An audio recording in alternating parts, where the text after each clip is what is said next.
नमस्कार दोस्तों, आपका एक बार फिर से स्वागत है हमारे चैनल अद्भुत ज्ञान गंगा पर। चलिए शुरू करते हैं आज की कहानी। बहुत समय पहले की बात है। एक पुलस्थल नाम का बहुत बड़ा नगर था। वहाँ के राजा का नाम प्रबोध प्रताप सिंह था। राजा की उम्र जब 5 वर्ष की थी तभी उनकी माताजी स्वर्ग सिधार गई। उसके कुछ वर्षों के पश्चात एक शत्रु राजा ने उनके राज्य पर आक्रमण कर दिया। उनके पिता बहुत बहादुरी से लड़े। उस युद्ध में वे बुरी तरह से घायल हो गए, लेकिन अंत में उन्होंने शत्रुओं को हराकर विजय प्राप्त की।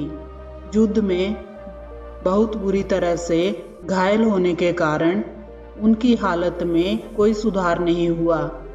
इसी हालत में उन्होंने अपने बेटे को अपने राज्य का राजा घोषित कर दिया। कुछ दिनों के बाद ही उनकी स्थिति ज़्यादा खराब होने लगी और एक दिन वह राजा प्रबोध प्रताप को अकेला छोड़कर मौत के गाल में समा गए। राजा प्रबोध प्रताप बहुत ही दयालु और धार्मिक प्रवृत्ति वाले राजा थे। वह अपने राज्य में घूमकर प्रजा के दुख दर्द जानने की कोशिश करते और उनका निपटारा भी करते। उनके राज्य में एक कबीला था। उस कबीले के मुखिया की एक लड़की थी जिसका नाम सुखमती था। सुखमती कबीले के एक साधारण परिवार से थी, लेकिन वह उस कबीले में बहुत ही सुंदर थी और एक अद्भुत निपुण नृत्यांगना थी। उसकी खूबसूरती का बखान दूर दूर तक होता था। नाचने में भी उसका कोई मुकाबला नहीं कर पाता था। उसको नृत्य करते देख ना जाने कितने ही युवक अपना हृदय हार बैठते थे। हर कोई उससे विवाह करना चाहता था। उनके कबीले की परंपरा थी कि कन्या अपनी पसंद का वर चुनकर उससे विवाह कर सकती थी। उसके साथ कोई जबरदस्ती नहीं कर सकता था। उस पर किसी प्रकार की कोई बंदिश नहीं होती थी। एक दिन राजा प्रबोध प्रताप अपने राज्य में भ्रमण के लिए निकले। वह जब उस कबीले के पास पहुंचे तो उन्होंने सुखमती को नृत्य करते हुए देखा और वह उस पर मोहित हो गए। वह अभी कुंवारे थे और उनके मन में विवाह करने की इच्छा पैदा हो गई। सुखमती एक साधारण परिवार से थी और उनका परिवार भी कबीलों में रहता था। वह लोग नृत्य गायन करके अपना जीवन यापन करते थे, लेकिन वह एक राजा थे। अब वह इस दुविधा में थे कि वह क्या करें। अंत में बहुत सोच विचार कर उन्होंने सुखमती से शादी करने का इरादा कर लिया और उन्होंने कबीले में सुखमती से विवाह का प्रस्ताव रखा। सुखमती और सुखमती के पिता को इस प्रस्ताव से कोई आपत्ति नहीं थी और उन्होंने राजा से विवाह का प्रस्ताव स्वीकार कर लिया। इस प्रकार राजा प्रबोध प्रताप का विवाह एक साधारण परिवार की लड़की सुखमती के साथ बड़ी धूमधाम के साथ हो गया। एक साधारण सी लड़की सुखमती अब रानी सुखमती बन गई। राजा प्रबोध प्रताप ने सुखमती से विवाह तो कर लिया, लेकिन सुखमती के कबीले में एक दिग्विजय नाम का युवक था जो सुखमती को बहुत प्रेम करता था और उससे विवाह करना चाहता था। लेकिन सुखमती ने दिग्विजय से विवाह के लिए कभी भी हाँ नहीं की थी। जब सुखमती ने राजा प्रबोध प्रताप से विवाह कर लिया तो वह बहुत ही क्रोधित हो गया। वह चाहते हुए भी इस विवाह का विरोध नहीं कर सकता था, इसलिए वह उस समय तो चुप रह गया, लेकिन मन ही मन सुखमती को पाने के लिए योजनाएं सोचने लगा। उनके राज्य के पड़ोस में ही एक कीर्ति नगर नाम का राज्य था, जिसका राजा चंद्रदर्शन था। राजा चंद्रदर्शन और राजा प्रबोध प्रताप की आपस में शत्रुता थी। दिग्विजय ने उनकी दुश्मनी का फायदा उठाने की योजना बनाई। धीरे धीरे दिग्विजय ने पड़ोसी राज्य कीर्तिनगर के राजा चंद्रदर्शन से मित्रता कर ली। दिग्विजय ने रानी सुखमती की सुंदरता का बखान राजा चंद्रदर्शन के आगे कर दिया।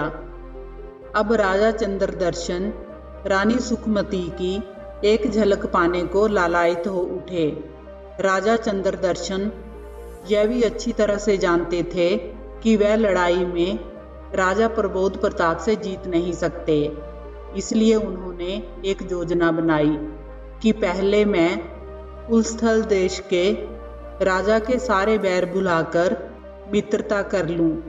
उसके सारे राज जानने के बाद उसके राज्य पर चढ़ाई कर दूंगा। फिर उसके बाद राज्य और रानी सुखमती मेरी हो जाएगी। दूसरी ओर दिग्विजय भी कुछ ऐसी ही योजना बना रहा था। वह सोच रहा था कि जब राजा चंद्रसेन कुलस्थल राज्य को जीत जाएंगे तो मैं उन्हें मारकर सुखमती को प्राप्त कर लूंगा। दोनों अपनी अपनी योजनाएं बना रहे थे। इसी तरह 3 साल का समय बीत गया। रानी सुखमती ने एक कन्या को जन्म दिया और अब वह मां बन चुकी थी। उन्होंने अपनी राजकुमारी का नाम नीलांजना रखा था। अब तक उनकी बेटी 2 साल की हो चुकी थी। राजा प्रबोध प्रताप अपनी पुत्री नीलांजना और रानी सुखमती के साथ बहुत खुश थे। आज बहुत समय के बाद राजा प्रबोध प्रताप ने अपने राज्य के कार्यों में बड़ी ही व्यस्तता में से थोड़ा सा समय निकाला और वह निश्चिंत होकर अपनी रानी और पुत्री के साथ बगीचे में अपना समय बिता रहे थे। जब वह बगीचे में थे तभी एक सेविका संदेशा लेकर आई और कहने लगी कि राजन, कीर्तिनगर के राजा चंद्रदर्शन महल में पधारे हैं और शीघ्र ही आपसे मिलने के इच्छुक हैं। राजा प्रबोध प्रताप बोले कि उनसे कहो हम शीघ्र ही आ रहे हैं। तभी रानी सुखमती निराश होकर बोली, ऐसी भी क्या व्यस्तता है राजन, आप इतने व्यस्त रहते हो कि आपके पास अपने परिवार के लिए समय ही नहीं है। आप अपने परिवार के लिए समय निकाल ही नहीं पाते हो। इतने दिनों के बाद तो आपके साथ समय बिताने का अवसर मिला था। ऊपर से आपके यह नए मित्रगण भी आ गए जिनसे पहले आपकी बनती नहीं थी। उन्होंने इस समय आकर रंग में भंग मिला दिया। राजा प्रबोध प्रताप उस समय अपनी बेटी नीलांजना के साथ खेल रहे थे। रानी सुखमती की बात सुनकर राजा प्रबोध मुस्कुरा उठे और बोले, रानी थोड़ा सब्र रखिए, आपको अवश्य समय मिलेगा। राजा ने अपनी बेटी नीलांजना को रानी की गोद में दे दिया और इतना कहकर राजा प्रबोध प्रताप वहां से चले गए। रानी अपने दुखी मन को लेकर रह गई। उस मुलाकात में राजा चंद्रदर्शन ने राजा प्रबोध प्रताप के सामने आपसी दुश्मनी को भुलाकर दोस्ती करने का प्रस्ताव रखा, जिसे राजा प्रबोध प्रताप ने खुशी खुशी स्वीकार कर लिया।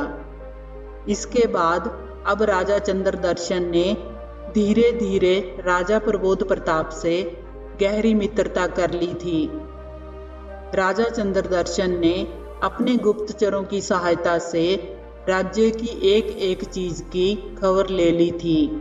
अब वह किसी रोज भी आक्रमण की योजना बना रहे थे। इसी बीच उन्होंने राजमहल के कुछ मंत्रियों और सैनिकों को भी तोहफे और इनाम का लालच देकर अपनी ओर कर लिया था। राजा प्रबोध प्रताप अब राजा चंद्रदर्शन पर पूरी तरह से विश्वास करने लगे थे। उन्हें राजा चंद्रदर्शन की इस योजना के बारे में कुछ भी पता नहीं था। एक दिन राजा प्रबोध प्रताप अतिथि कक्ष में पहुंचे और राजा चंद्रदर्शन उनसे पहले की तरह गले मिले। इसी बीच मौका देखकर राजा चंद्रदर्शन ने अपनी कटार निकाली और राजा के सीने में मार दी। और वहां उपस्थित सैनिकों ने कहा कि महल के सारे लोगों को बंदी बना लो। इसी बीच जैसे ही ये खबर रानी सुखमती तक पहुंची तो उन्होंने जल्दी से अपनी सबसे ईमानदार और कर्तव्यनिष्ठ दासी, जिसका नाम सौदामिनी था, उसे बुलाया। सौदामिनी जो रानी की दासी थी, रानी सुखमती उसे दासी कम और सखी ज्यादा मानती थी और उस पर सबसे ज्यादा विश्वास करती थी। इसलिए रानी सुखमती ने अपनी दासी सौदामिनी को बुलाया और अपनी पुत्री नीलांजना को सौदामिनी को देकर वहां से जल्दी से भाग जाने के लिए कहा। सौदामिनी महल से राजकुमारी को ले जाने में सफल रही। दासी सौदामिनी राजकुमारी नीलांजना की जान बचाने के लिए भागती रही।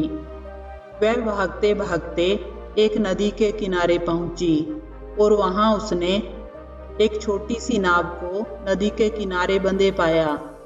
उसने उस नाव को खोला और उसमें बैठकर राजकुमारी नीलांजना को लेकर कहीं दूर सुरक्षित स्थान की ओर चल दी। इधर महल में राजा चंद्रदर्शन ने राजा प्रबोध प्रताप को मार डाला और रानी सुखमती को बंदी बना लिया। उसने पहले से ही सारी योजना बना रखी थी। वह तो 3 सालों से अपने गुप्तचरों से पुलस्थल राज्य की सारी जानकारी प्राप्त कर रहा था।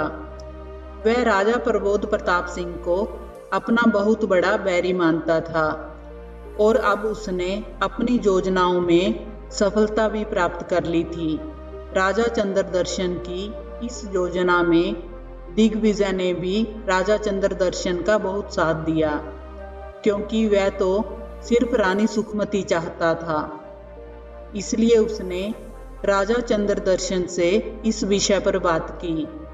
राजा चंद्रदर्शन ने बड़ी कुटिल मुस्कान के साथ कहा, इतनी जल्दी भी क्या है दिग्विजय, पहले हम तो रानी जी के दर्शन कर ले। राजा चंद्रदर्शन के ऐसे शब्द सुनकर दिग्विजय बहुत हैरान हो गया। अब उसे लगने लगा शायद उससे बहुत बड़ी भूल हो गई है। अब उसे अपने किए पर पछतावा हो रहा था। अब उसे लग रहा था कि उसने बहुत गलत किया है। वह कुछ कर पाता उससे पहले ही राजा चंद्रदर्शन ने उसे बंदी बनाने का आदेश दे दिया और दिग्विजय को भी बंदी बना लिया गया। उधर राजा चंद्रदर्शन ने राजा प्रबोध प्रताप को मृत समझकर अपने सैनिकों को आदेश दिया कि प्रबोध प्रताप के मृत शरीर को नदी में बहा दिया जाए। सैनिकों ने राजा चंद्रदर्शन के आदेश का पालन किया और राजा प्रबोध प्रताप के मृत शरीर को नदी में बहा दिया गया। राजा चंद्रदर्शन रानी सुखमती के पास पहुंचा और बोला, रानी, अब आप हमारी हुई। हमने आपके राज्य पर विजय प्राप्त कर ली है और आपको हमने जीत लिया है। और बड़े दुख की बात है कि राजा प्रबोध प्रताप भी अब स्वर्ग सिधार चुके हैं। अब आपके पास और कोई रास्ता नहीं है, इसलिए अब आप हमारी रानी बन जाइए और सुखपूर्वक अपना जीवन बिताइए।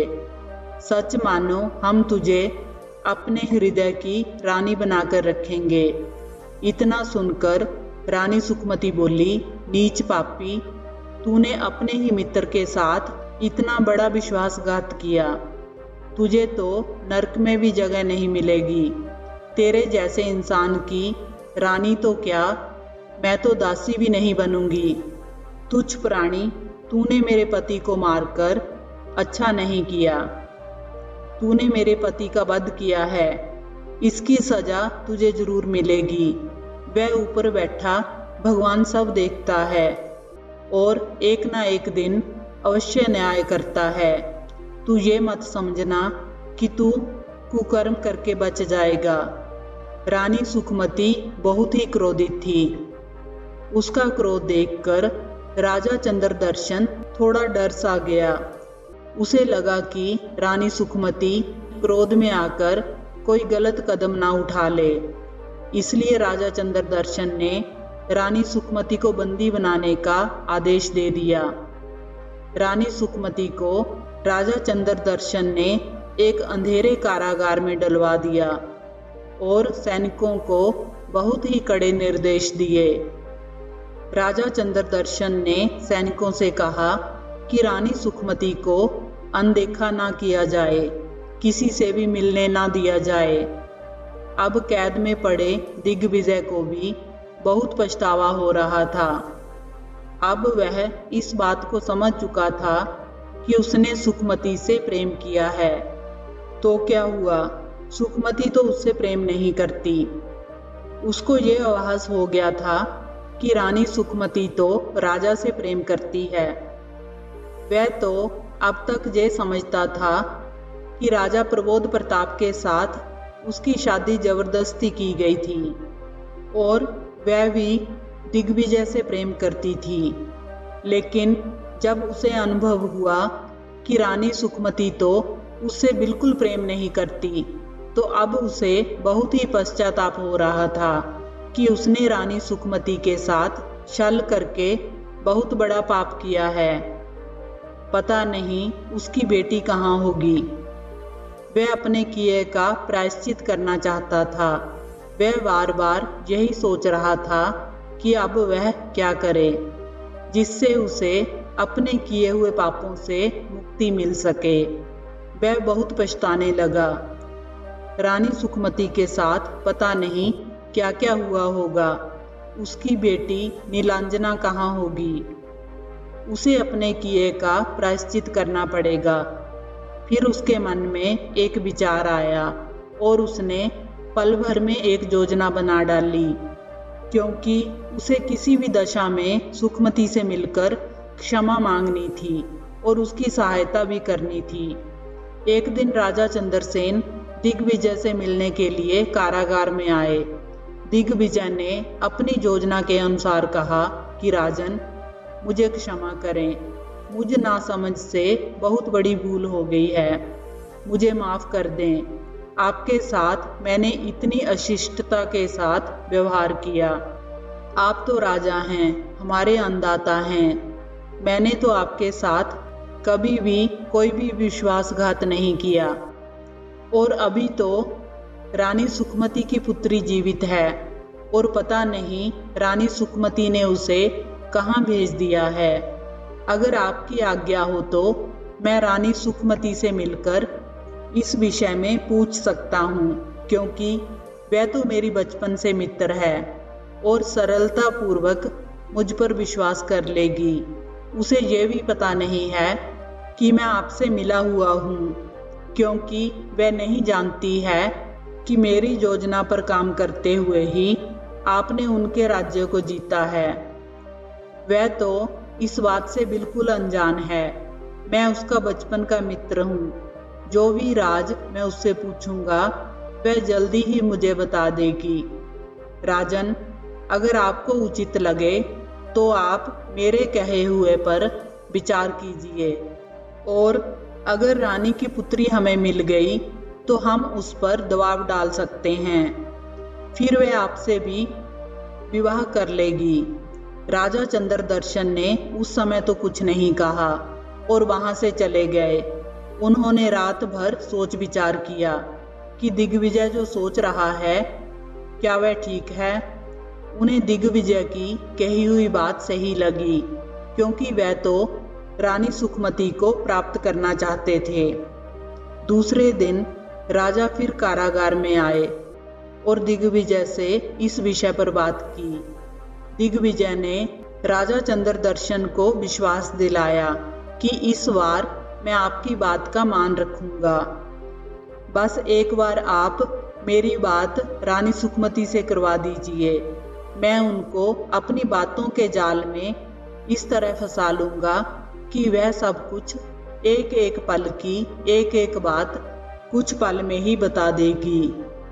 लेकिन एक बात का ध्यान रखिएगा कि उस समय वहां पर कोई भी ना हो, नहीं तो उसे शंका हो जाएगी कि हम लोग कोई योजना बना रहे हैं। दूसरे दिन योजना के अनुसार दिग्विजय रानी सुखमती से मिलने कारागार पहुंचा। सुखमती के हाथों और पैरों में हथकड़ियां बंधी हुई थी। उसके बाल खुले हुए थे। उसके शरीर पर कोई भी आभूषण नहीं था। उसकी आंखें रो रो कर लाल हो गई थी। सुखमती की ऐसी दशा देखकर दिग्विजय को रोना आ गया। उसने पहले तो सुखमती से क्षमा मांगी कि मुझे क्षमा कर दो सुखमती, मेरे कारण तुम्हें इतना कष्ट सहना पड़ा। मुझे लगा था कि छल कपट से मैं तुझे प्राप्त कर लूंगा, लेकिन मेरी धारणा गलत थी। अब मेरी अंतरात्मा मेरे हृदय पर प्रहार कर रही है कि जिससे मैं इतना प्रेम करता था, उसी को मैंने संसार भर के कष्ट दे दिए। उसे उसके स्वामी और पुत्री से अलग कर दिया। सुखमती के चरणों में अपना सिर रखकर दिग्विजय बहुत रोया और कहने लगा कि मैं आपके सामने अपने पापों का प्रायश्चित करना चाहता हूँ। सुखमती बोली, अब तो समय बीत गया, जो होना था वह हो गया, अब पछताने से क्या लाभ है। तुमने जो मेरे साथ छल किया, मेरा तो सारा संसार उजड़ गया। अब मेरे और तुम्हारे रोने से महाराज तो लौट कर नहीं आएंगे, लेकिन अगर तुम्हें मेरी सहायता ही करनी है तो मेरी बेटी नीलांजना की रक्षा करो, उसे खोजो। मैंने अपनी दासी सौदामिनी के हाथों उसे सौंप दिया था। अगर तुमने नीलांजना की रक्षा कर ली तो मैं तुम्हें हृदय से क्षमा कर दूंगी। दिग्विजय बोला, आज से मैं प्रण लेता हूँ कि मैं राजकुमारी की खोज अवश्य करूँगा और उसे खोज कर ही रहूँगा और तुम्हें भी न्याय दिलवा दूंगा। बस जो मैं कहता हूँ तुम वही करती जाओ। तुम्हें राजा चंद्रदर्शन के सामने थोड़ा सा अभिनय करना होगा। फिर दिग्विजय ने राजा चंद्रसेन के साथ में बनाई अपनी सारी योजना रानी सुखमती को कह सुनाई। यह सुनकर रानी बोली, इस बार तो तुम कोई छल नहीं करोगे। दिग्विजय ने कहा, नहीं सुखमती, मैं वचन देता हूँ, ये मैं सच्चे हृदय से कह रहा हूँ। और सुखमती ने उसे अपनी अनुमति दे दी।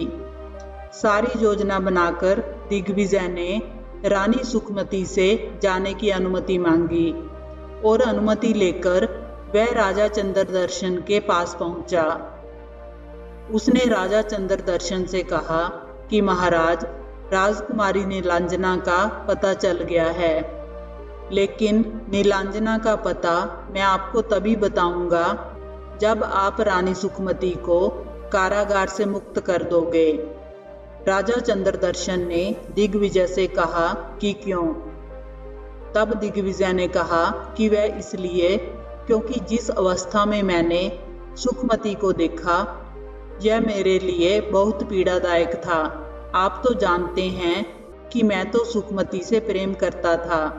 मैंने उसके साथ विश्वासघात किया है।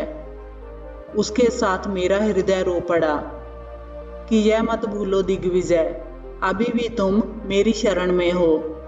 मैं चाहूं तो अभी भी तुम्हें बंदी बना सकता हूँ। दिग्विजय कहने लगा, नहीं महाराज, मेरे कहने का अर्थ ये बिल्कुल नहीं था। मैं तो सदैव आपका ऋणी रहूंगा कि आपने मेरे प्राण बख्श दिए। महाराज, मैं आपसे एक बात और कहना चाहूँगा। महाराज ने कहा, बोलो, क्या बात है? तो दिग्विजय ने कहा कि रानी सुखमती ने आपसे विवाह करने के लिए अपनी सहमति दे दी है, लेकिन वह चाहती है कि आप अपनी पहली रानी और पुत्र का त्याग कर दें। अगर आपके लिए यह संभव है तो वह आपसे विवाह कर सकती है, अन्यथा नहीं। इतना सुनकर राजा चंद्रदर्शन थोड़े विचलित हो गए, क्योंकि उनकी रानी सुतकीर्ति अपने पिता महाराज की इकलौती संतान थी और राजा चंद्रदर्शन को सुतकीर्ति के पिता महाराज ने ही कीर्ति नगर का राजा बनाया था, इसलिए उसे उनका डर था। अब राजा चंद्रदर्शन बहुत दुविधा में थे कि वह रानी सुतकीर्ति और पुत्र सूर्यदर्शनशील को कैसे त्याग सकते हैं। उनका राज्य भी तो सुतकीर्ति के पिता महाराज का है। उधर ये बात दिग्विजय महारानी सुतकीर्ति से जाकर कहने लगा कि रानी साहिबा, महाराज आपका त्याग करके रानी सुखमती को अपनी रानी बनाना चाहते हैं। अगर ऐसा हुआ तो आपके पुत्र का अधिकार छिन जाएगा और आपको तो शायद महाराज कारागार में डाल दे। रानी सुतकीर्ति ये सुनकर थोड़ी हैरान हुई। उसकी आंखों से आंसू बहने लगे। उन्होंने दिग्विजय से कहा कि महाराज मेरे साथ इतना बड़ा विश्वासघात कर रहे हैं और मुझे मालूम भी नहीं। दिग्विजय ने कहा, हाँ महारानी, मैं तो महाराज का सेवक हूँ, लेकिन जब मुझे ये सब ज्ञात हुआ तो ये अन्याय मुझसे देखा नहीं गया, इसलिए मैंने आपको ये सब बता दिया। मुझे लगा ये सब आपको ज्ञात होना चाहिए, इसलिए मैं यहाँ आया हूँ। रानी सुतकीर्ति ने पूछा, लेकिन इस समस्या का समाधान क्या है? दिग्विजय ने कहा, महारानी, एक ही समाधान है। यह कहकर दिग्विजय चुप हो गया। रानी ने कहा कि बोलो दिग्विजय, क्या समाधान है? दिग्विजय ने कहा कि महारानी, इसका एक ही समाधान है कि आप रातों रात रानी सुखमती को कारागार से मुक्त करवा दें। मैं रातों रात यहाँ से उसे कहीं दूर छोड़कर आऊँगा। बस इससे आपकी समस्या का निवारण हो जाएगा। ना रहेगा बांस, ना बजेगी बांसुरी। दिग्विजय का इतना कहना था कि रानी सुतकीर्ति ने कहा, ये अच्छा उपाय है दिग्विजय, आज की रात ही मैं इस योजना को अंजाम दूंगी, बस तुम तैयार रहना। दिग्विजय महारानी सुतकीर्ति से बोला कि महारानी, मैं आपके समक्ष किसी भी समय उपस्थित हो जाऊंगा, कृपया आप आदेश करें। रानी सुतकीर्ति कहने लगी, आधी रात के बाद तुम सचेत रहना, मैं रानी सुखमती को कारागार से बाहर निकालती हूँ।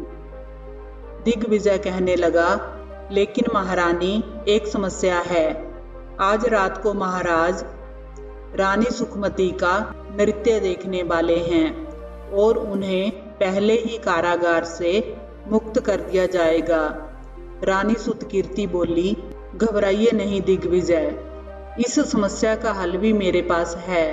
मैं ऐसा करूंगी कि महाराज की सुरा में अचेत करने वाली बूटी मिला दूंगी, जिससे महाराज बेहोशी की अवस्था में चले जाएंगे और हमारा काम सरल हो जाएगा। दिग्विजय ने कहा, हाँ महारानी, ये सही रहेगा, लेकिन आप पहले ही कारागार जाकर रानी सुखमती को अपनी योजना के बारे में बता दीजिए। यदि आप उनसे मिलकर अपनी योजना बता देंगी तो वह पहले से ही सावधान हो जाएंगी। रानी ने कहा, हाँ तुम ठीक कहते हो दिग्विजय। दिग्विजय कहने लगा कि वह तो एक स्त्री है, अपने स्वामी और पुत्री से दूर हो गई है। उन पर कितना कष्ट होगा, क्या बीत रही होगी उन पर, उनके हृदय में कितना दुख होगा, उनके दिलो दिमाग में कितना दुख होगा। यह तो एक स्त्री के हृदय की बात दूसरी स्त्री ही समझ सकती है। रानी ने दिग्विजय से कहा कि समय देखकर मैं उससे मिलने जाती हूँ। संध्या के समय महाराज नौका विहार को जाते हैं, उसी समय रानी सुखमती से मिलना ठीक रहेगा। दिग्विजय ने कहा, ठीक है महारानी, अब मैं चलता हूँ। हमें जहाँ किसी ने देख लिया तो ये बात महाराज तक पहुँच जाएगी। संध्या के समय महाराज महल में नहीं थे। रानी सुखमती से मिलने का उचित समय था। रानी सुतकीर्ति कारागार में पहुंच गई। रानी सुतकीर्ति रानी सुखमती का रूप लावण्य देखकर देखती रह गई और सोचने लगी कि ना तो उनके तन पर कोई साज श्रृंगार है, ना कोई आभूषण है, फिर भी इतनी सुंदर हैं। दूध जैसा रंग है, नीली नीली आंखें और सुंदर घने बाल हैं। हाथों में हथकड़ियां और पांवों में बेड़ियां। रानी सुतकीर्ति ने उनके हाथों में से हथकड़ियां और पैरों में से बेड़ियां खुलवा दी। रानी सुखमती ने अपने कारागार में रानी सुतकीर्ति को देखा तो पूछा कि आप कौन हैं? रानी सुतकीर्ति बोली, मैं राजा चंद्रदर्शन की पत्नी रानी सुतकीर्ति हूँ। रानी, मुझे सब मालूम हो चुका है। मेरे रहते हुए आपके साथ कोई अनर्थ नहीं हो सकता। मुझे मालूम है कि महाराज ने छल के साथ तुम्हारे राज्य को हड़प लिया। अब वह तुमसे विवाह करना चाहते हैं, लेकिन जो पहले हो चुका है उसके लिए मैं आपसे क्षमा मांगती हूँ। मैं उसे बदल नहीं सकती। सुखमती बोली, रानी, कृपया आप क्षमा ना मांगें। मेरा नाम अवश्य सुखमती है, लेकिन मेरे भाग्य में तो दुख ही दुख लिखे हैं। शायद ईश्वर की यही इच्छा है। आप बताइए कि आप यहाँ पर कैसे पधारी हैं? फिर रानी सुतकीर्ति ने अपने साथ आई दासियों से कहा कि आप बाहर जाओ। उसके बाद उसने अपनी सारी योजना रानी सुखमती को बता दी। रानी सुखमती ने योजना सुनी और उस पर अपनी सहमति जताई और मन ही मन रानी सुखमती ने दिग्विजय को धन्यवाद दिया और उसकी योजना सफल होती दिखाई दे रही थी। अब संभव हो वह अपनी पुत्री से मिल जाए। रानी सुखमती की ममता अपनी पुत्री से मिलने के लिए तड़प रही थी। रानी सुतकीर्ति अपनी योजना रानी सुखमती को बताकर चली गई। रानी सुखमती अपनी पुत्री के लिए बड़ी तड़प रही थी। रानी सुखमती सोच रही थी कि यहाँ से मुक्त होकर सबसे पहले वह अपनी पुत्री को ढूंढेगी। रानी सुखमती को दासियों ने कारागार से निकालकर पहले स्नान करवाया, फिर नए वस्त्र और आभूषणों से श्रृंगार करके रानी सुखमती को राजा चंद्रदर्शन के सामने लाया गया। रानी सुखमती का रूप और सौंदर्य देखकर राजा चंद्रदर्शन देखता ही रह गया। सुखमती ने श्रृंगार भी इस तरह किया था कि योजना के अनुसार चंद्रदर्शन उस पर मोहित हो जाए, ताकि उसे अपनी योजना में सफलता प्राप्त हो सके। सुखमती ने अब अपना अभिनय प्रारंभ किया और राजा चंद्रदर्शन के सामने नृत्य करने लगी। राजा तो उसके रूप पर मोहित हो गए। राजा चंद्रदर्शन को तो उसकी भाव भंगिमा देखकर कुछ सुध-बुध ही नहीं रही। राजा चंद्रदर्शन तो अपने प्राण तक निछावर करने के लिए लालायित हो बैठे। धानी रंग के परिधान में सुखमती का रूप बहुत ही खिल रहा था। सुखमती नृत्य करते समय किसी स्वर्ग की अप्सरा से कम नहीं लग रही थी। राजा चंद्रदर्शन के हृदय को भेद रही थी। चंद्रदर्शन सुखमती पर मंत्रमुग्ध होता जा रहा था। वह सोच रहा था कि सुखमती के लिए तो रानी सुतकीर्ति को त्याग देगा। दिग्विजय ने जैसे ही संकेत किया, रानी सुखमती ने अपना छल से भरा हुआ अभिनय प्रारंभ कर दिया। उसने सुरा से भरा हुआ कलश उठाया और राजा चंद्रदर्शन को सुरा से भरा हुआ प्याला पीने के लिए देने लगी और राजा चंद्रदर्शन सुखमती के प्रेम में वशीभूत होकर उसके आगे पीछे झूमने लगा। सुखमती राजा चंद्रदर्शन को एक एक करके प्याला पिलाते जा रही थी। राजा चंद्रदर्शन अब बेहोशी की अवस्था की ओर बढ़ रहा था।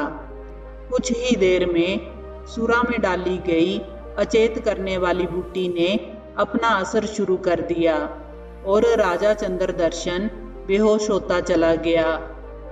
इतना होने के बाद रानी सुतकीर्ति को यह सूचना मिली कि महाराज अचेत हो गए हैं। उन्होंने कक्ष में प्रवेश किया तो वह सुखमती और दिग्विजय से बोली, आप लोग शीघ्रता करें, यहाँ से जल्दी से निकल जाइए। रानी सुतकीर्ति ने उनको पहनने के लिए साधारण वस्त्र दे दिए। महाराज की चेतन अवस्था आने तक राज्य से कहीं दूर चले जाइए। रानी सुखमती तुरंत ही रानी सुतकीर्ति के गले लग गई और कहने लगी, धन्यवाद सखी, आपने हमारी सहायता करके हमारे ऊपर बड़ा उपकार किया है। मैं आपका ये उपकार जीवन भर नहीं भूलूंगी। इतना कहते हुए रानी सुखमती की आंखों से आंसू बहने लगे। रानी सुतकीर्ति कहने लगी, ऐसा ना कहें बहन, इसमें तो मेरा भी स्वार्थ छिपा हुआ है। ये तो मैंने अपने लिए किया है ताकि मेरा और मेरे पुत्र सूर्य दर्शनशील का भविष्य सुरक्षित हो सके। इसमें मैंने आपके साथ कोई भलाई नहीं की है। रानी सुतकीर्ति के नेत्र भी भर आए।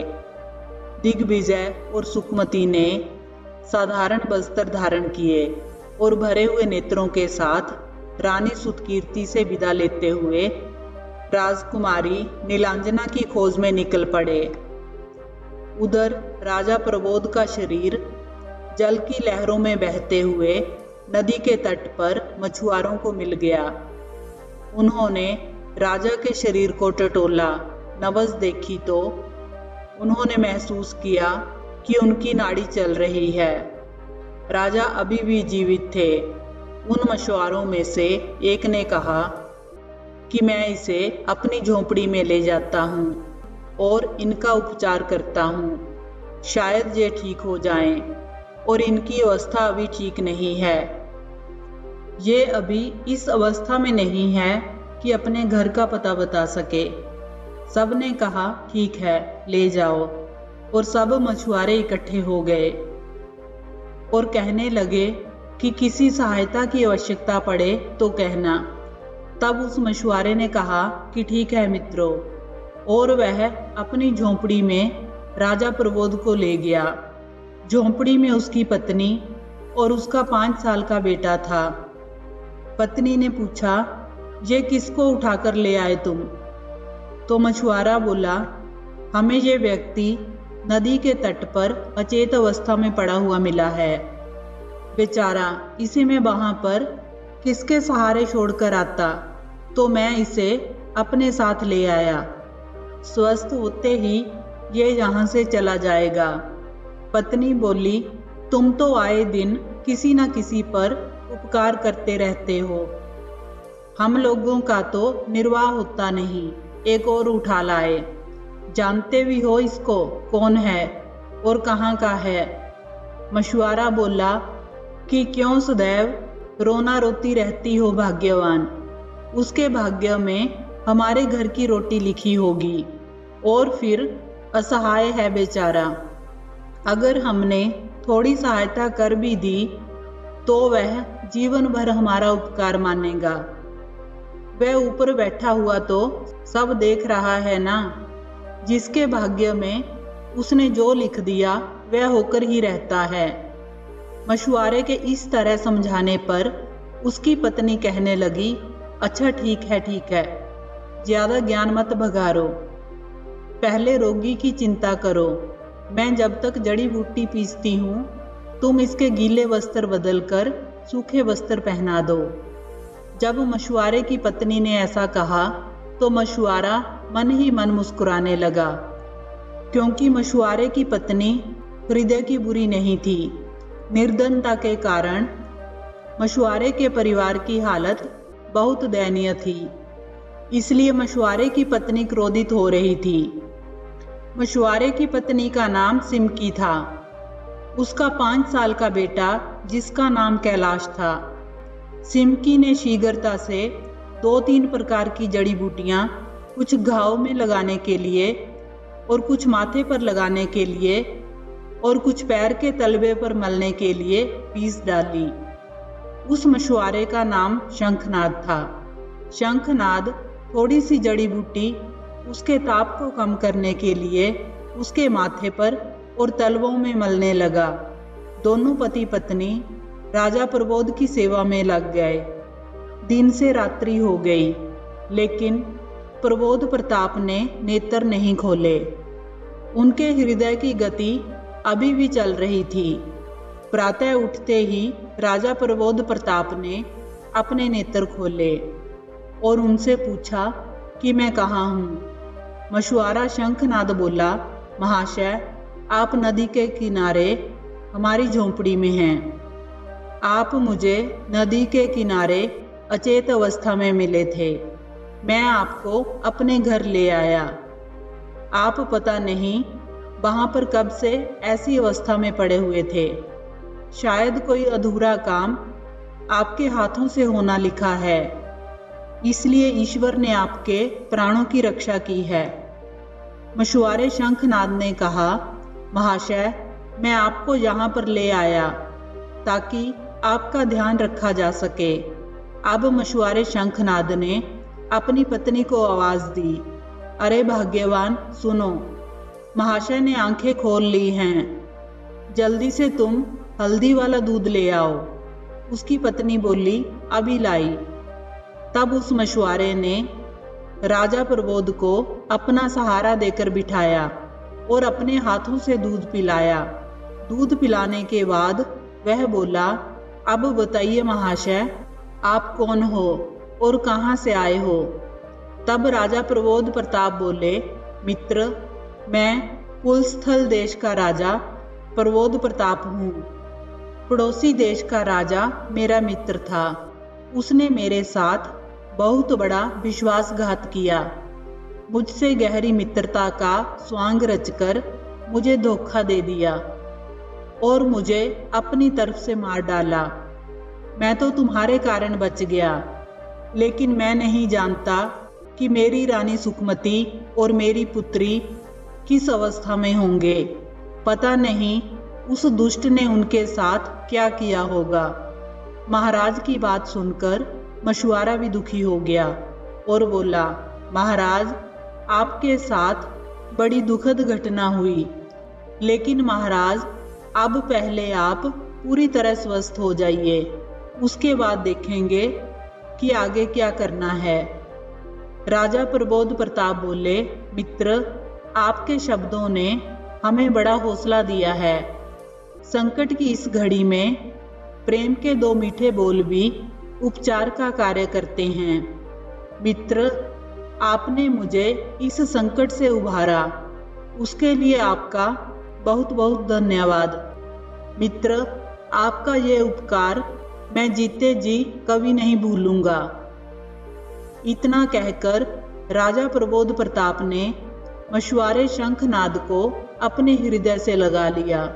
मशुआरा शंखनाद बोला, महाराज, मैं एक मशुआरा हूँ। मेरा नाम शंखनाद है और ये मेरी पत्नी सिमकी है और ये मेरा 5 साल का बेटा कैलाश है। मैं धन्य हो गया कि आपने मुझे अपनी मित्रता के लायक समझा। मशुआरे शंखनाद ने कहा कि महाराज, अब आप आराम करें और किसी भी वस्तु की आवश्यकता हो कृपया बताएं। महाराज प्रबोध प्रताप ने कहा, ठीक है मित्र। दूसरी ओर दिग्विजय और सुखमती बेटी नीलांजना को ढूंढते हुए वह दोनों उसी मार्ग पर आगे बढ़े जा रहे थे जो रास्ता सुखमती ने दासी सौदामिनी को बेटी नीलांजना के साथ भागने के लिए सुझाया था, क्योंकि उन्हें उम्मीद थी कि उनकी बेटी उसी दिशा में मिलेगी। उन्हें चलते चलते काफी देर हो गई तो सामने एक नदी दिखाई दी। उन्होंने एक नाव के सहारे नदी पार की और एक जंगल में पहुंच गए। जंगल में चलते चलते दिग्विजय और सुखमती बुरी तरह से थक चुके थे। काफी देर चलने के बाद उन्हें दूर एक गांव दिखाई दिया। चलते चलते दोनों वहां पहुंच गए। उन्होंने गांव में प्रवेश किया तो वहां जाकर देखा कि वहां पर कुछ लोगों की भीड़ एक जगह पर इकट्ठा थी। वहीं पास में खड़े कुछ लोग आपस में कह रहे थे कि पता नहीं ये स्त्री कौन है, किसी की ब्याहता है या किसी की पुत्री को लेकर भागी है। 2 दिन से इस वृक्ष के नीचे पड़ी है। उसके साथ नन्ही सी बच्ची को देखकर और उस पर तरस खाकर गांव की स्त्रियों ने बच्ची के लिए दूध और उसके खाने के लिए भोजन दे दिया। स्त्रियों के पूछने के बाद भी इसने अपने बारे में अभी तक किसी को कुछ भी नहीं बताया। पता नहीं इसकी क्या इच्छा है जो ये यहाँ पड़ी हुई है। हमें इसे शीघ्र ही इस गांव से निकालना होगा। इतना सुनते ही दिग्विजय ने भीड़ को हटाकर देखा तो वह दासी सौदामिनी थी। सौदामिनी राजकुमारी नीलांजना को अपने दोनों हाथों में जोर से दबोच कर बैठी हुई थी। दिग्विजय बोला, मैं इसे कब से ढूंढ रहा हूँ। उसने रानी की तरफ इशारा करते हुए कहा कि ये इनकी बड़ी बहन है। हमारी बच्ची बिल्कुल अपनी मौसी का चेहरा लिए हुए पैदा हुई है। इसका चेहरा देखिए, अपनी मौसी से कितना मिलता है। सबने कहा, ठीक है भाई, अपनी पत्नी को ले जाओ। और सौदामिनी भी थोड़ा सा इशारा समझ गई। वह सौदामिनी से कहने लगा कि थोड़ी थोड़ी बातों पर घर से रूठा नहीं करते। पति पत्नी का आपस में थोड़ा बहुत झगड़ा होता रहता है। तभी सौदामिनी की नज़र सुखमती पर पड़ी तो वह उसे देखकर बहुत प्रसन्न हुई और जीजी जीजी करते हुए अभिनय करते हुए उसके गले लग गई। रानी सुखमती अपनी पुत्री नीलांजना को सुरक्षित देखकर बहुत प्रसन्न हुई। खुशी के मारे उनकी आंखों से आंसू छलक पड़े। उसने अपनी पुत्री नीलांजना को हृदय से लगाकर अपना प्रेम प्रकट किया। फिर सुखमती ने गांव वालों से जाने की अनुमति मांगी। उसने गांव वालों का धन्यवाद करते हुए कहा कि आप सब ने मेरी छोटी बहन को आसरा दिया और उसे शरण दी, इसलिए मैं आप सबकी बहुत आभारी हूँ। अब हम चलते हैं। गांव वाले बोले, बहन, आप सब हमारे गांव में अतिथि हैं। बिना भोजन किए हम आपको यहाँ से नहीं जाने देंगे। कृपया आप सब जहाँ से भोजन करके ही जाएं। दिग्विजय ने भी संकेत दे दिया कि वह भी भूखा है। सुखमती ने गांव वालों के मन की बात रख ली और वैसे भी उन लोगों को बहुत जोरों की भूख लगी हुई थी। गांव वालों ने बहुत अच्छी तरह से उन्हें भोजन कराया और उसके बाद वे लोग वहां से चले गए।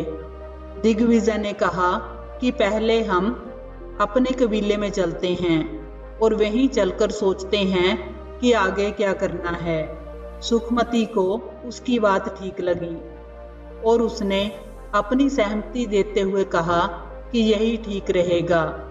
अब सौदामिनी दिग्विजय से कहने लगी कि मैंने तुझे वहां तो कुछ नहीं कहा, लेकिन तुमने मुझे अपनी पत्नी क्यों बना लिया? तुझे मेरे बारे में ऐसा करते हुए लज्जा नहीं आई? दिग्विजय कहने लगा कि उस समय जल्दबाजी में मुझे कोई उपाय नहीं सूझा, इसलिए मुझे ऐसा कहना पड़ा। चलो तुमसे मैं अब पूछ लेता हूँ। अच्छा, अब तुम सच सच बताओ, क्या तुम मेरी पत्नी बनोगी? तब दासी सौदामिनी कहने लगी, सुनो, आगे से तुमने मेरे साथ ऐसी बातें की तो मैं तुम्हारा सिर फोड़ दूंगी। सौदामिनी का ये गुस्से से भरा उत्तर सुनकर दिग्विजय बोला, तुम देखने में तो बड़ी सीधी लगती हो, लेकिन वैसी हो नहीं, तुम तो बड़ी नकचड़ी हो। दिग्विजय की ये बात सुनकर सौदामिनी रानी सुखमती से बोली कि रानी साहिबा, आप इसे समझा लीजिए। रानी सुखमती बोली, दिग्विजय, बस हंसी मजाक बहुत हो गया, अब और मत बोलो। इसके बाद दिग्विजय शांत हो गया। इस तरह वह सब हंसते बोलते अपने कबीले में पहुंच गए। उन सब ने कबीले में पहुंचने पर सारी घटना कबीले वालों को बताई। कबीले वालों ने उनका स्वागत किया और उसके बाद वह सभी वहीं कबीले में रहने लगे। उधर दूसरी ओर राजा प्रबोध प्रताप भी काफी हद तक ठीक हो चुके थे। वह मछुआरों से विदा लेकर वापस अपने राज्य में छिपकर रहने लगे। एक दिन वह घूमते घूमते उसी जंगल में शिकार खेलने आ गया जहां रानी सुखमती अपने कबीले के साथ रहती थी। वहां उसने नीलांजना को देखा तो कुछ पल के लिए तो उसे अपनी आंखों पर विश्वास ही नहीं हुआ। उसे लगा कि ये उसकी ही बेटी है। उसने नीलांजना को पहचान लिया कि ये है तो मेरी ही बेटी, लेकिन उसे शंका इसलिए हो रही थी क्योंकि उसे लगता था कि उसके राज्य पर आक्रमण हुआ था और शायद दुश्मन राजा ने उसकी पत्नी और बेटी को मार दिया होगा या बंदी बना लिया होगा। इसलिए वह यहाँ कहाँ से आ सकती है। उसे लगा शायद बेटी के प्यार के भ्रम में ऐसा हुआ होगा, इसलिए यह लड़की उसे अपनी बेटी की तरह दिखाई दे रही है।